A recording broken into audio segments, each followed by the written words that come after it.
आणि बुलेटिनच्या सुरुवातीला राजकीय वर्तुळातून एक महत्त्वाची मोठी बातमी। शरद पवार यांचा पक्ष एनडीए सोबत जाण्याची चर्चा गेल्या काही काळापासून राजकीय वर्तुळात आहे। त्याच वेळी दिल्लीमध्ये मोठी घडामोड घडली आहे। दिल्लीत विद्यार्थ्यांचं आंदोलन सुरू असताना शरद पवार यांनी पंतप्रधान नरेंद्र मोदी यांची भेट घेतली होती। मात्र यानंतर आणखी एक मोठी घडामोड दिल्लीमध्ये घडली आहे। पार्थ पवार आणि प्रफुल्ल पटेल यांनी दिल्लीमध्ये शरद पवार यांची भेट घेतली होती। कालच सुप्रिया सुळे आणि सुनील तटकरे यांनी देखील दिल्लीमध्ये अमित शहा यांची भेट घेतली होती। शरद पवार यांचा पक्ष एनडीए सोबत जाण्याची चर्चा आहे। दोन्ही राष्ट्रवादींच्या विलीनीकरणाच्या चर्चा आहेत आणि याच पार्श्वभूमीवर या घडामोडींना विशेष महत्त्व प्राप्त झालंय।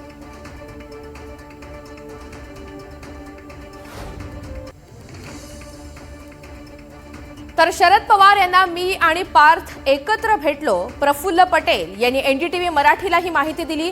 संसदेचं कामकाज संपल्यानंतर अनौपचारिक भेट झाली असंही ते म्हणालेत। शरद पवार यांच्यासोबत गप्पा गोष्टी झाल्या असं प्रफुल्ल पटेल यांनी सांगितलंय।